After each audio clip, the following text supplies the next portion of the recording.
Well, hello. Welcome back to Life Gave Us Material. I am Taylor. And I'm Sabrina. And this podcast is one of very raw, real, sharing what life has given us and how we are walking through it, navigating it, and having joy along the way, even though it's hard. So, what are we talking about today, Sabrina? So today's episode is going to be a spin-off of episode 6. So if you haven't seen episode 6, you'll want to go watch that, where we were talking about health anxiety and Taylor's journey through that. And so there's just a few more things that you wanted to share. So share away. Hopefully I remember. Isn't that how it always goes, is you have a great thought after the fact, and then when you get around to giving your great thought, you forget it again? Your camera shy. Probably. You probably never guess it, but yes, very. Oh.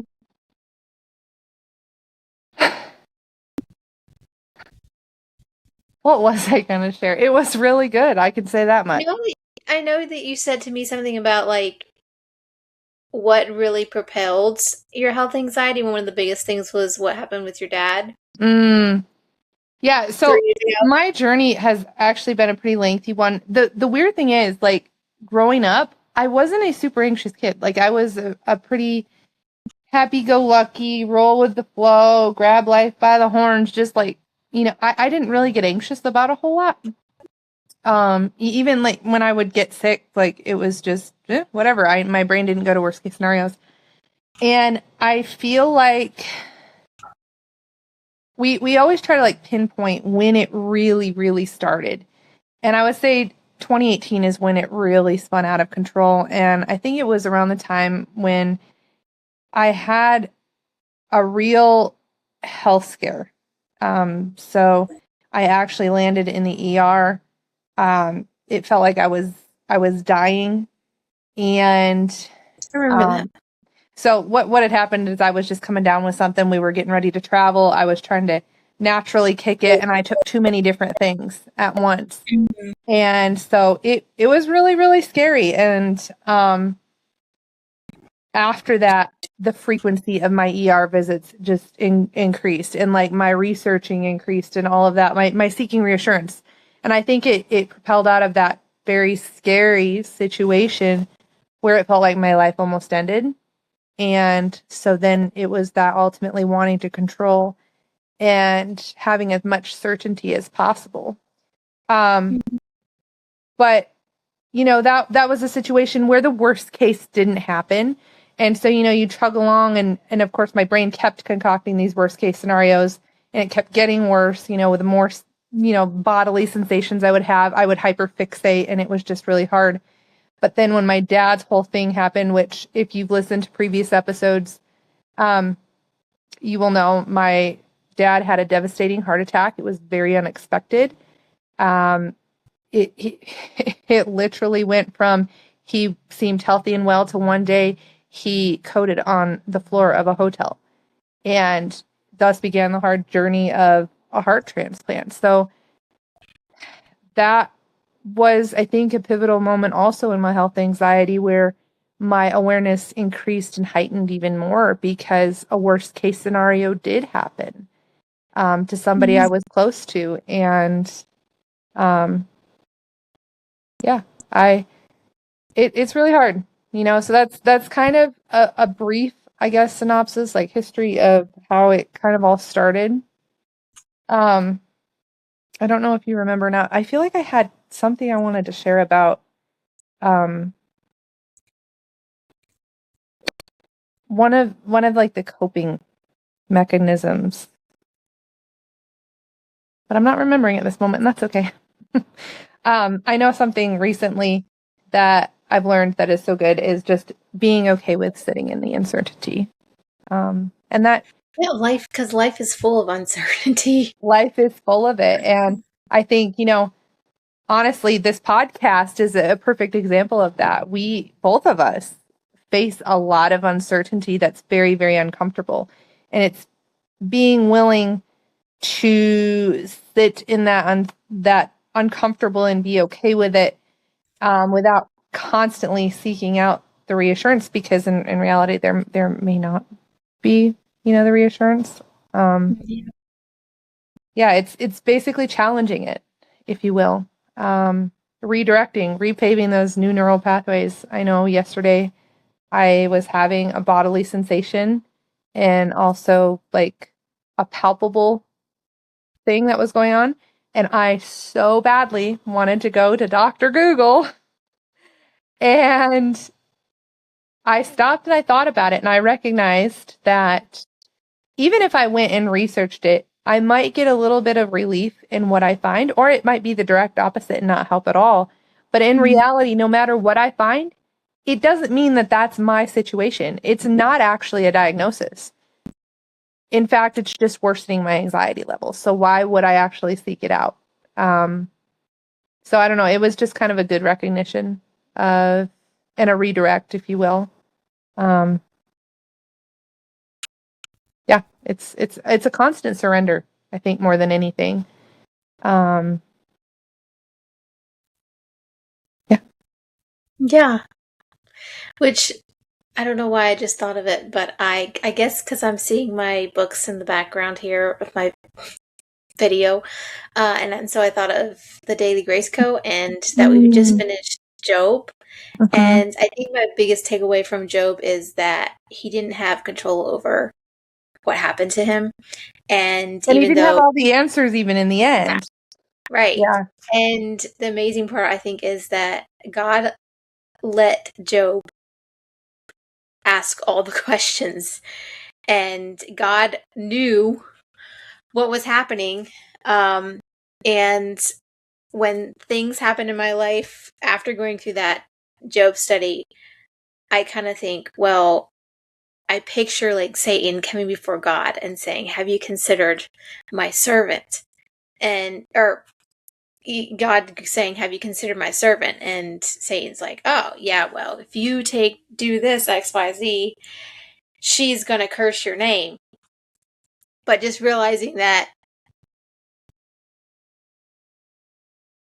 God does everything in mercy, and that Satan attacks the ones that God has chosen and God does see. And knowing that ultimately it doesn't matter what happens, we're going to be okay, even when we're living in that uncertainty. That's a powerful thing to really think about and to dwell within. Because I know both of us have a lot of whys in our circumstances, and I mean, I've even had moments where I know that my story is not at all like Job's. Job's situation was just, absolutely not. oh my goodness. Oh, I can't But I imagine. have these throughout these moments in life where I call them my mini Job moments, and I'm just like, it's just really, really hard. And it's sitting within that element of like, why God? Why? But the beautiful thing is he's strong enough to hold our whys. He wants us to come to him with the whys. I was just going to say, God can handle all of our questions. Yeah. And I mean, God didn't really answer Job's questions, but he just basically been like, let me show you my sovereignty. That was a perfect example of Job having to dwell in, it was an uncertainty in a certain situation, like, if you will. Like, he knew that there was certainty in that God was good, that he trusted God. And that certainty was enough within his own uncertainty. He was a miserable wretch. He lost everything practically. And so I think, whether it's my health anxiety or a very real physical situation that any of us are going through, it's good to look back on that and to think about that and, to ask yourself that question, is God truly enough for me? Because in reality, anything that he's allowed is for my good, for your good, and for his glory. And either that's enough or it isn't. Yeah. It can be hard though when a bad thing's happened and it's like, how is this for my good or for God's glory? But just remembering that he's sovereign and that someday it will all make sense. our human understanding is not compared to God's understanding. I mean, he sees the beginning. He says he sees the end from the beginning. And his ways are not our ways, and his thoughts are not our thoughts, and vice versa. So, yeah, I think about it kind of in that zone too of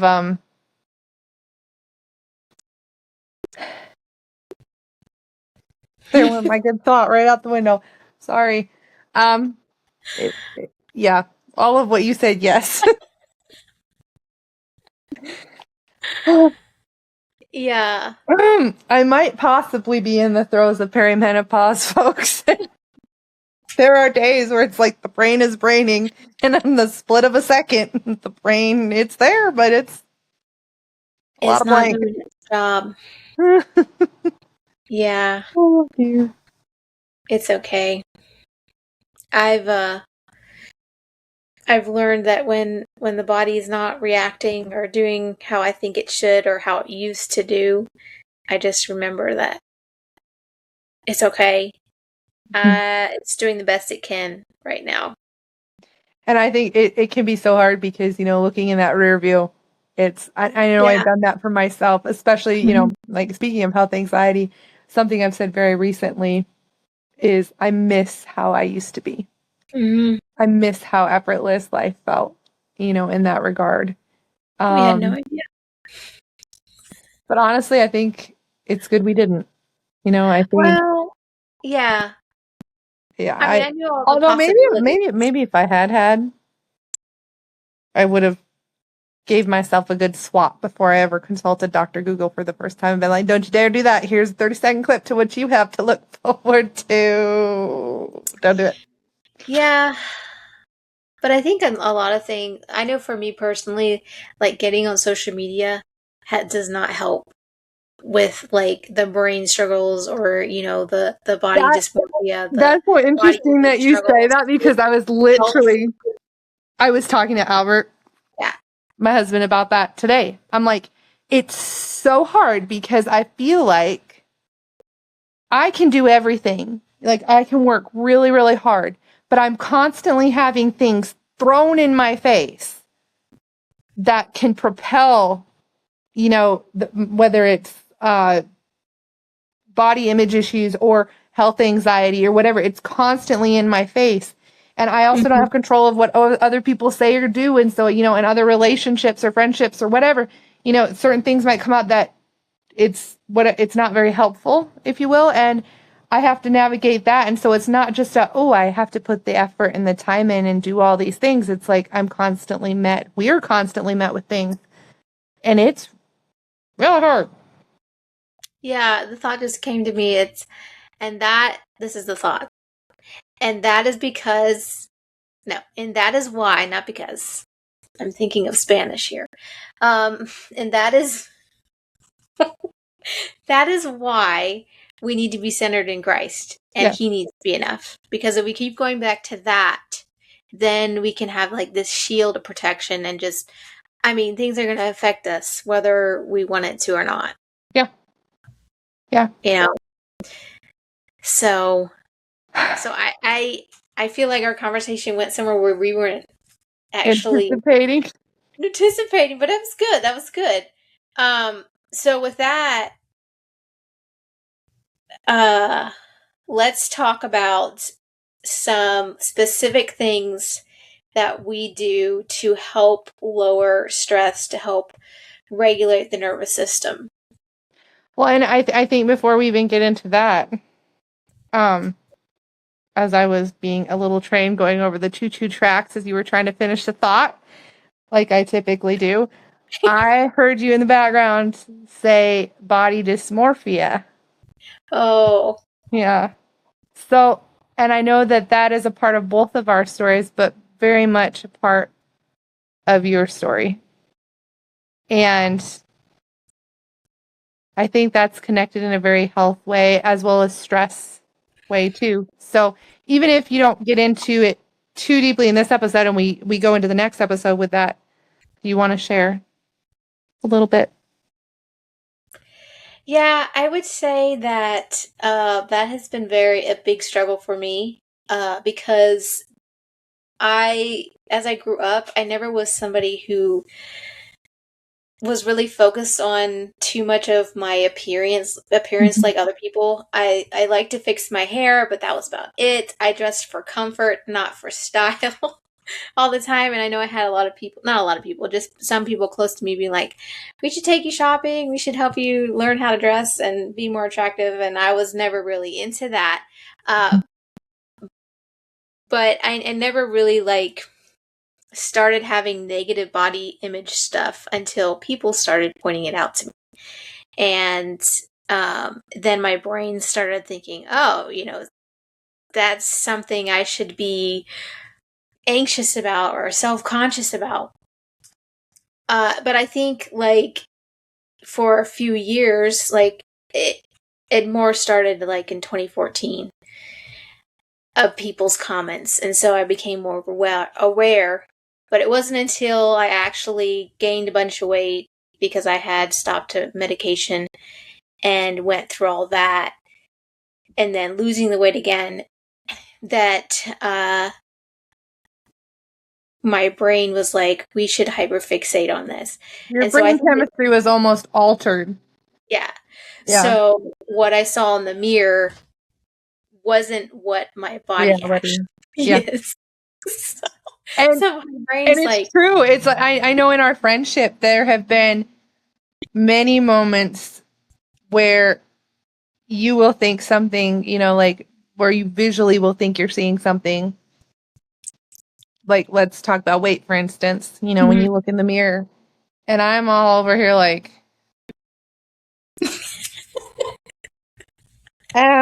you be itty bitty.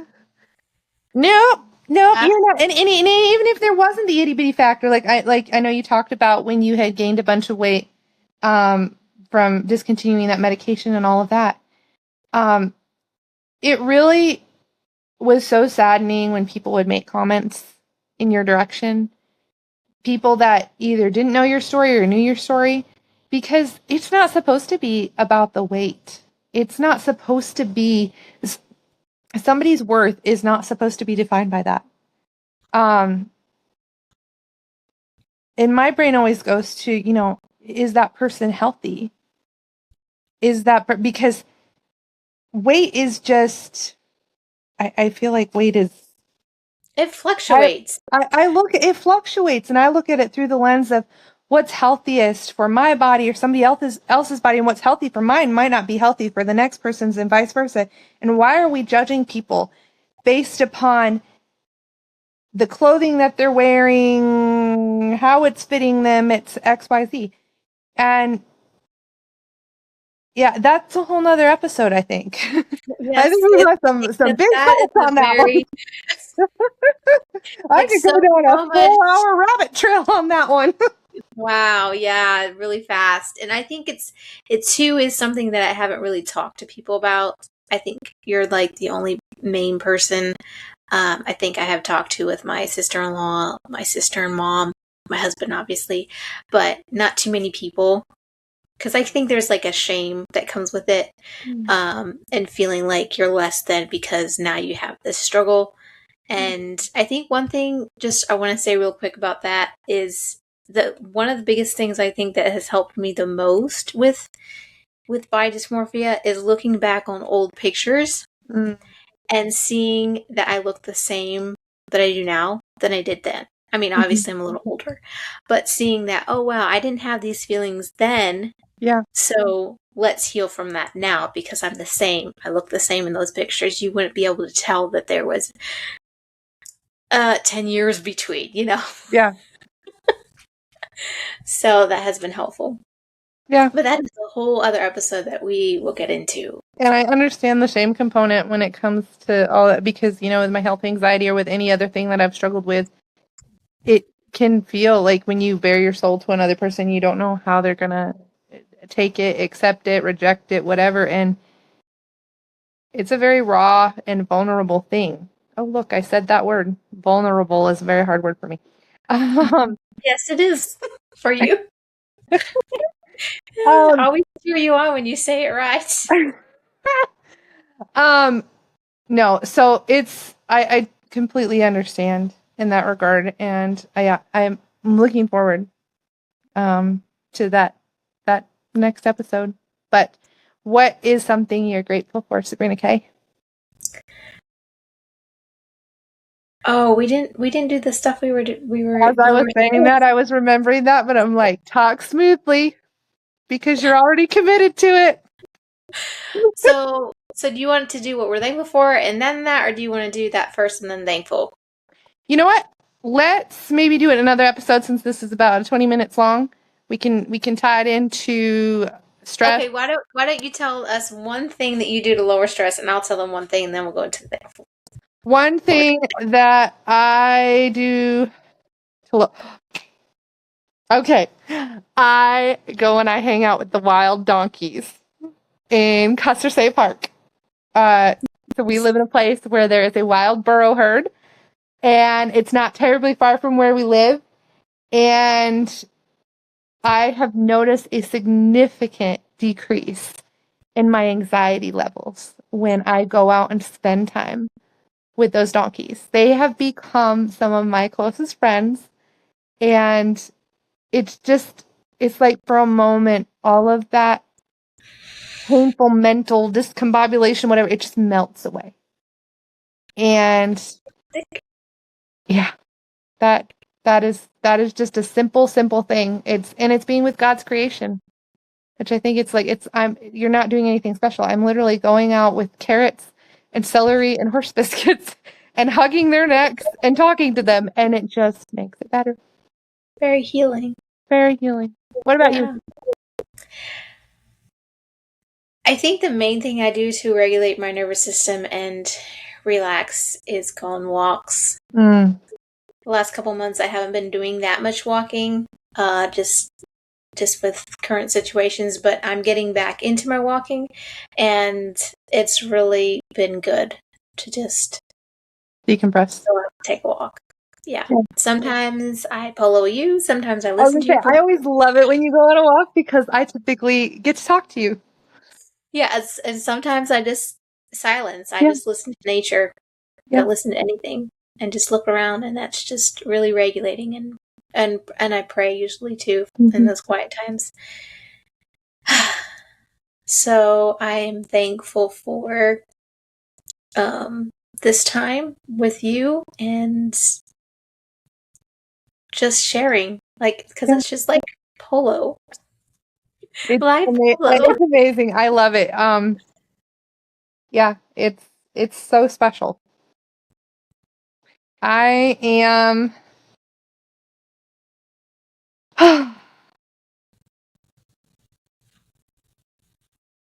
I am grateful that